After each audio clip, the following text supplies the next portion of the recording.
आज का टॉपिक है प्रकाश का परिक्षेपण या प्रकाश का वर्ण विक्षेपण, डिस्पर्सन ऑफ लाइट।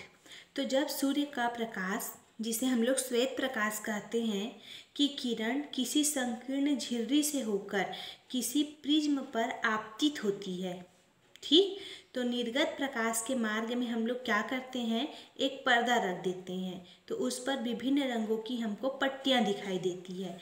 जैसे कि मान लेते हैं ये एक प्रिज्म है और यहाँ पर एक झिर्री है, ठीक। अब इस झिर्री में से क्या हो रहा है, श्वेत प्रकाश प्रिज्म पर आपतित हो रहा है।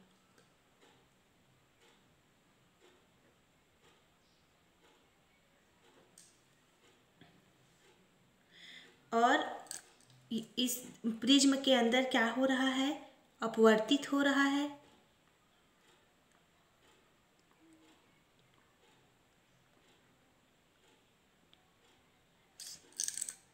और हम लोग क्या करते हैं, यहाँ पर एक पर्दा रख देते हैं। तो जो निर्गत प्रकाश है वो क्या होती है, इस पर्दे पर आती है।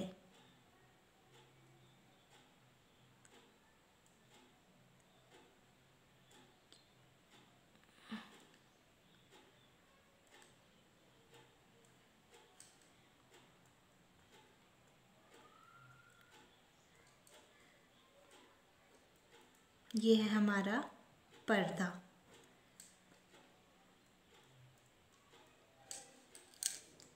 तो वास्तव में जो सूर्य का प्रकाश है, अर्थात जो श्वेत प्रकाश है, वो क्या होता है, 7 रंगों से मिलकर बना होता है।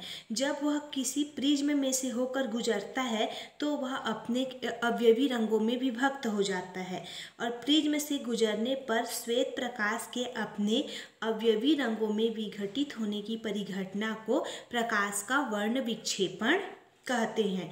तो पर्दे पर प्राप्त रंगों की पट्टियों को हम लोग वर्णक्रम या फिर स्पेक्ट्रम कहते हैं। तो स्पेक्ट्रम के आधार पर स्पेक्ट्रम में प्रिज्म के आधार की ओर से रंगों का क्रम निम्नानुसार होता है। जैसे कि पहला होता है वायलेट, बैगनी, दूसरा होता है इंडिगो, जामुनी, तीसरा होता है ब्लू, नीला, चौथा होता है ग्रीन, हरा, पांचवा होता है येलो, पीला, छठवा होता है ऑरेंज, नारंगी और सातवां कलर होता है रेड, लाल। तो ये जो रंगों का क्रम है वो पर्दे पर कैसे होता है, नीचे से ऊपर की ओर, जैसे V,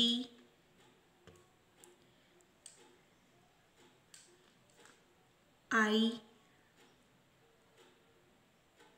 B, G,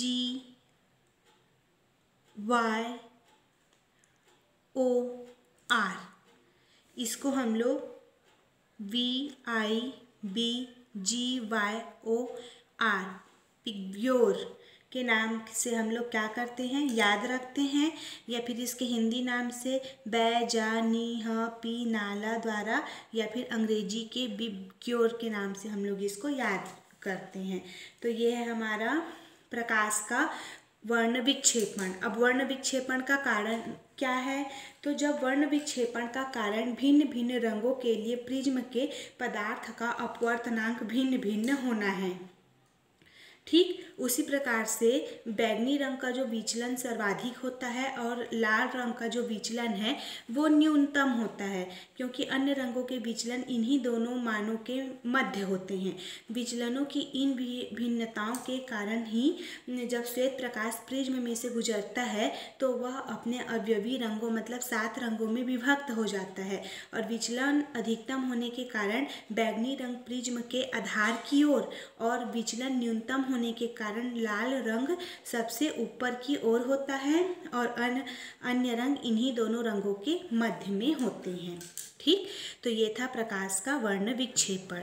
अगला टॉपिक हम लोग देखेंगे कोणीय वर्ण विक्षेपण। कोणीय वर्ण विक्षेपण। तो जब श्वेत प्रकाश किसी प्रिज्म में से गुजरता है तो वर्ण विक्षेपण के साथ साथ विचलन भी हो जाता है। ठीक, जैसे मान लेते हैं ये हमारा प्रिज्म है। ठीक, अब कोई श्वेत प्रकाश है वो प्रिज्म पर आपतित हो रहा है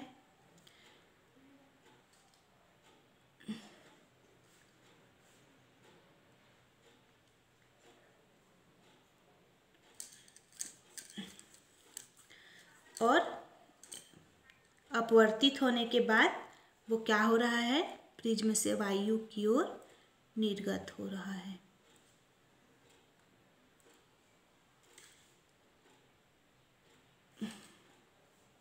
तो ये जो हमारा निर्गत किरण है इसको हम लोग पीछे की ओर बढ़ाते हैं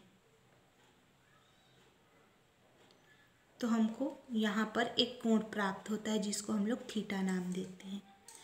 तो प्रिज्म से निर्गत किन्हीं दो रंगों, मान लेते हैं यहाँ पर हम लोग 3 रंग लिए हैं। सबसे लास्ट वाला रंग वायलेट, सबसे ऊपर वाला रंग रेड और जो मध्य का रंग है उसको ले लिए हैं येलो। तो यहाँ पर रेड और वायलेट 2 रंग क्या है, निर्गत है। तो प्रिज्म से निर्गत किन्हीं 2 रंगों के किरणों के बीच के कोण को उन किरणों के लिए हम लोग कोणीय वर्ण विक्षेपण कहते हैं। और कोणीय वर्ण विक्षेपण यह बतलाता है कि किन्हीं 2 रंगों की किरणें आपस में कितनी बिखरी हुई है। मान लेते हैं जो हमारा बैगनी रंग है उसका विचलन कोण को हम लोग क्या किससे प्रदर्शित करते हैं, डेल से। अब जो हमारा बैगनी रंग है, बैगनी रंग का विचलन कोण, तो बैगनी रंग के विचलन कोण को हम लोग प्रदर्शित करते हैं डेल वी से। उसी प्रकार से लाल रंग के विचलन कोण को हम लोग प्रदर्शित कर रहे हैं डेल आर से। यदि इन दोनों रंगों की किरणों का कोणीय वर्ण विक्षेपण थीटा हो, ठीक, तो यदि इन दोनों रंगों का क्या हो, कोणीय वर्ण विक्षेपण यदि क्या हो, थीटा हो, तो हम लोग इसको कैसे लिख सकते हैं, del V equal to del R plus theta. या फिर हम लोग थीटा इक्वल टू निकालेंगे तो हमारे पास क्या निकलेगा, del V minus del R. इसको मान लेंगे इक्वेशन 1। तो इक्वेशन 1 से स्पष्ट है कि किन्हीं 2 रंगों का कोणीय वर्ण विक्षेपण उन रंगों के विचलन कोणों के अंतर के बराबर होता है। अब मान लेते हैं यदि बैगनी रंग के प्रिज्म के पदार्थ का अपवर्तनांक हो म्यू वी और लाल रंग के प्रिज्म के पदार्थ का अपवर्तनांक हो म्यू आर, तो हम लोग क्या बोलते हैं, ये हमारा जो फॉर्मूला होता है del equal to mu minus 1 into A के अनुसार हम लोग बैगनी रंग के लिए इसको कैसे लिख सकते हैं, del V equal to mu V minus 1 into A. उसी प्रकार से लाल रंग के लिए del R equal to mu R minus 1 into A, ऐसे लिख सकते हैं हम लोग। या फिर हम लोग इक्वेशन 1 में डेल वी और डेल आर का मान कहीं रखेंगे तो हमको क्या प्राप्त होगा, theta equal to del V का मान रख देंगे और डेल आर का मान रखेंगे तो हमको क्या प्राप्त होगा, mu V minus mu R, और ए क्या हो जाएगा, कॉमन निकल जाएगा। ठीक, तो ये क्या है, हमारा कोणीय वर्ण विक्षेपण का व्यंजक है। तो यहाँ पर से जो हमारा कोणीय वर्ण विक्षेपण है वो किन किन कारकों पर निर्भर करता है उसको हम लोग बता सकते हैं। जैसे प्रिज्म के कोण पर, ए क्या है, प्रिज्म का कोण, तो प्रिज्म का कोण का मान अधिक होने पर कोणीय वर्ण विक्षेपण का मान भी क्या होगा, अधिक होगा। उसके बाद है प्रिज्म के पदार्थ के अपवर्तनांक पर। तो प्रिज्म के पदार्थ का अपवर्तनांक अधिक होने पर कोणीय वर्ण विक्षेपण का मान भी अधिक होता है और फ्लिंट कांच का अपवर्तनांक क्राउन कांच के अपवर्तनांक से अधिक होता है और फ्लिंट कांच के प्रिज्म द्वारा उत्पन्न कोणीय वर्ण विक्षेपण क्राउन कांच के प्रिज्म द्वारा उत्पन्न कोणीय वर्ण विक्षेपण से अधिक होता है। और तीसरा ये इसका मतलब जो कारक पर निर्भर करता है वो है रंगों के युग्म पर। तो ये था हमारा कोणीय वर्ण विक्षेपण। अगला टॉपिक हम लोग देखेंगे वर्ण विक्षेपण क्षमता।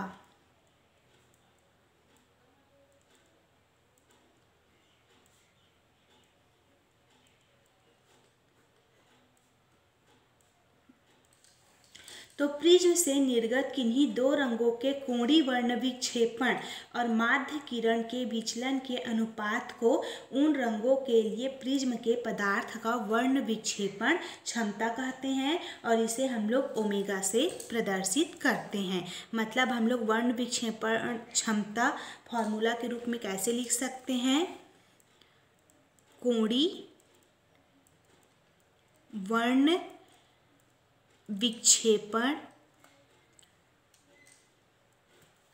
बटे माध्य किरण का विचलन। तो दोनों रंगों की माध्य किरण वह किरण होती है जिसके लिए प्रिज्म के पदार्थ का अपवर्तनांक उन रंगों के लिए अपवर्तनांकों के माध्य के बराबर होता है। बैंगनी और लाल रंग की किरणों के लिए पीले रंग के लिए रंग की किरण माध्य किरण होती है। तो मान लेते हैं प्रिज्म से निर्गत प्रकाश में बैंगनी, पीला और लाल रंगों का जो हमारा विचलन कोण है, बैंगनी रंग का डेल V, लाल रंग का डेल R और माध्य क्या है हमारा येलो, और पीले रंग का विचलन कोण क्या है डेल Y। यदि हम लोग कोणीय वर्ण विक्षेपण को थीटा से प्रदर्शित करते हैं और वर्ण विक्षेपण क्षमता को किससे प्रदर्शित करते हैं बताइए? ओमेगा से। तो ओमेगा इक्वल टू क्या लिख सकते हैं? थीटा अपॉन माध्य किरण का विचलन। माध्य किरण हमारा क्या है? Del Y। तो डेल Y, लेकिन हमारा थीटा इक्वल टू हम अभी फॉर्मूला क्या निकाले हैं?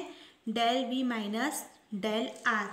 तो यहाँ इस वाले समीकरण में थीटा का मान रखेंगे तो क्या लिख सकते हैं? डेल V माइनस del R upon del Y, ऐसे लिख सकते हैं। इसको मान लेंगे इक्वेशन नंबर 1। अब यदि प्रिज्म का कोण A बैंगनी, पीले और लाल रंगों की किरणों के लिए प्रिज्म के पदार्थ का अपवर्तनांक यदि बैंगनी रंग के लिए म्यू V, लाल रंग के लिए म्यू R और येलो रंग के लिए म्यू Y हो, तो हम लोग डेल V इक्वल टू क्या निकाल सकते हैं? फॉर्मूला के रूप में mu V minus 1 into A। उसी प्रकार से डेल R इक्वल टू क्या निकाल सकते हैं? Mu R minus 1 into A। उसी प्रकार से डेल Y इक्वल टू क्या निकाल सकते हैं? Mu Y minus 1 into A। ठीक, अब इक्वेशन नंबर 1 में सबका मान रख देंगे तो हमको ओमेगा इक्वल टू क्या प्राप्त होगा? डायरेक्ट यहाँ पर जो प्राप्त होगा उसको मैं लिख रही हूँ, mu V minus mu R upon mu Y minus 1। तो ये है वर्ण विक्षेपण क्षमता के लिए व्यंजक। तो वर्ण विक्षेपण क्षमता प्रिज्म के कोण पर निर्भर नहीं करती, यह प्रिज्म के पदार्थ तथा रंगों के युग्म पर ही निर्भर करता है। ठीक, तो ये था वर्ण विक्षेपण क्षमता। अगला टॉपिक हम लोग देखेंगे प्रकाश का प्रकीर्णन।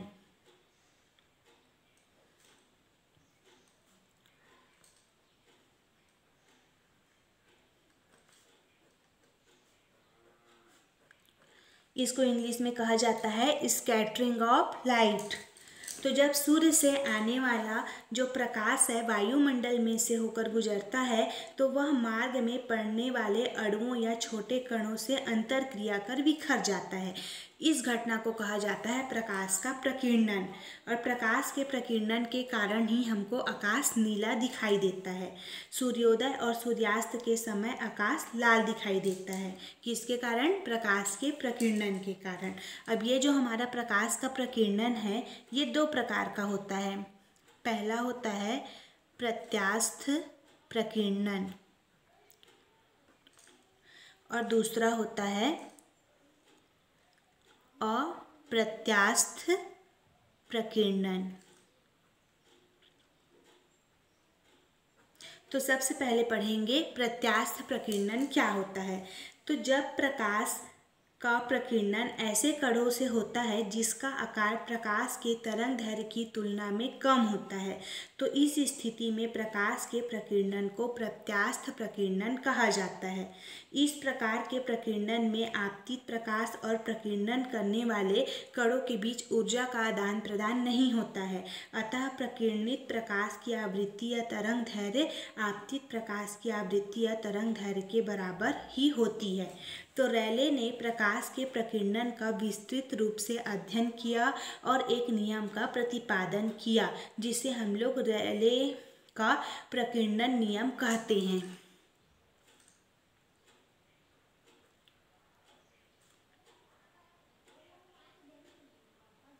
तो इस नियम के अनुसार क्या होता है, प्रकीर्णित प्रकाश में किसी विशेष तरंगदैर्घ्य के प्रकाश की तीव्रता उसके तरंगदैर्घ्य के चतुर्थ घात के व्युत्क्रमानुपाती होती है। मान लेते हैं प्रकीर्णित प्रकाश में लैम्डा तरंगदैर्घ्य की तीव्रता कहीं क्या हो, आई हो, तो रैले के प्रकीर्णन के अनुसार क्या होती है, आई व्युत्क्रमानुपाती 1/λ⁴। ये है रैले का प्रकीर्णन नियम। तो कम तरंगदैर्घ्य वाले प्रकाश की प्रकीर्णन तीव्रता अधिक होती है। दूसरा हम लोग देखेंगे अप्रत्यास्थ प्रकीर्णन। तो जब प्रकाश का प्रकीर्णन ऐसे कणों से होता है जिनका आकार प्रकाश के तरंगदैर्घ्य की तुलना में अधिक होता है, तो इस स्थिति में प्रकाश के प्रकीर्णन को अप्रत्यास्थ प्रकीर्णन कहा जाता है। और अप्रत्यास्थ प्रकीर्णन में आपतित प्रकाश और प्रकीर्णन करने वाले कणों के बीच ऊर्जा का आदान प्रदान होता है, अतः आपतित प्रकाश की आवृत्ति या तरंगदैर्घ्य प्रकीर्णित प्रकाश की आवृत्ति या तरंगदैर्घ्य से भिन्न होती है। और रमन प्रभाव अप्रत्यास्थ प्रकीर्णन है। रमन प्रभाव क्या है, अप्रत्यास्थ प्रकीर्णन। उसके बाद प्रकीर्णन के बहुत सारे उदाहरण भी है, जैसे कि पहला उदाहरण है आकाश का नीला दिखना।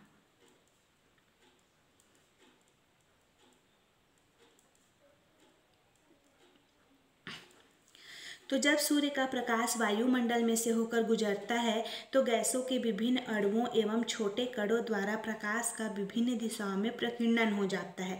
तो रैले के अनुसार आई व्युत्क्रमानुपाती 1/λ⁴, जहाँ लैम्डा प्रकाश का तरंगदैर्घ्य है, तो कम तरंगदैर्घ्य वाले प्रकाश मतलब बैगनी अथवा नीला का प्रकीर्णन अधिक तरंगदैर्घ्य वाले प्रकाश मतलब लाल रंग की तुलना में अत्यधिक होता है।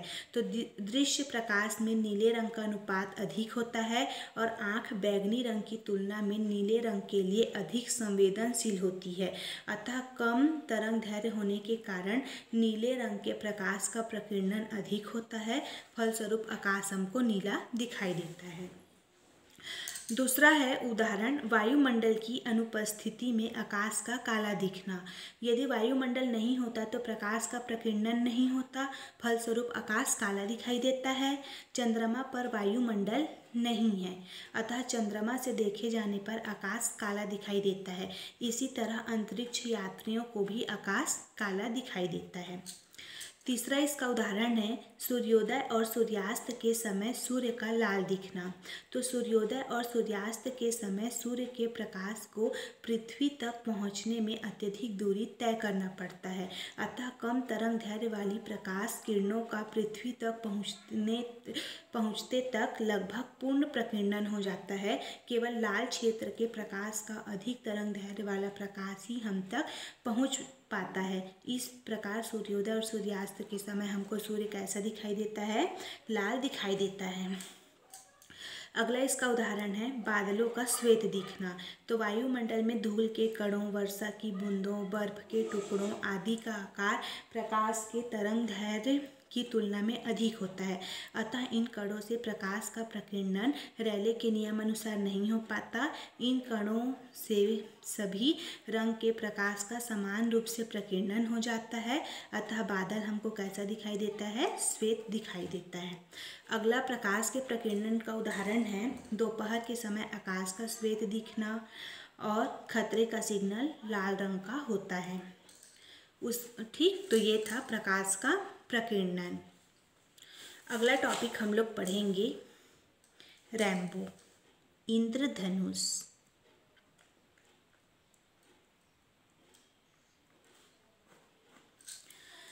तो इंद्रधनुष क्या होता है? तो वर्षा के समय या वर्षा के बाद यदि प्रेक्षक की पीठ सूर्य की ओर हो तो कभी कभी सूर्य के विपरीत दिशा में चाप आर्क की भांति सौर स्पेक्ट्रम दिखाई देते हैं, जिसे हम लोग इंद्रधनुष कहते हैं। और कभी कभी हमको 2 इंद्रधनुष दिखाई देते हैं। इंद्रधनुष 2 प्रकार के होते हैं। पहला होता है प्राथमिक इंद्रधनुष और दूसरा होता है द्वितीयक इंद्रधनुष। तो प्राथमिक इंद्रधनुष में लाल रंग बाह्य किनारे पर और बैंगनी रंग आंतरिक किनारे पर होता है, जबकि द्वितीयक इंद्रधनुष में बैंगनी रंग बाह्य किनारे पर और लाल रंग आंतरिक किनारे पर होता है। ठीक, और प्राथमिक इंद्रधनुष के लाल रंग और बैंगनी रंग चाप क्षैतिज से क्रमशः 42 डिग्री और 40 डिग्री का कोण बनाते हैं। इस प्रकार प्राथमिक इंद्रधनुष की जो कोणीय चौड़ाई है वो 2 डिग्री होती है और यह अपेक्षाकृत चमकीला होता है। और जो हमारा द्वितीयक इंद्रधनुष के बैंगनी और लाल रंग क्षैतिज से क्रमशः 53 डिग्री और 50 डिग्री का कोण बनाते हैं। इस प्रकार द्वितीयक इंद्रधनुष की कोणीय चौड़ाई हमारा 3 डिग्री होता है और यह जो द्वितीयक इंद्रधनुष है वो फीका होता है। तो ये क्या है? प्राथमिक इंद्रधनुष और द्वितीयक इंद्रधनुष में आप लोग को अंतर याद होना चाहिए।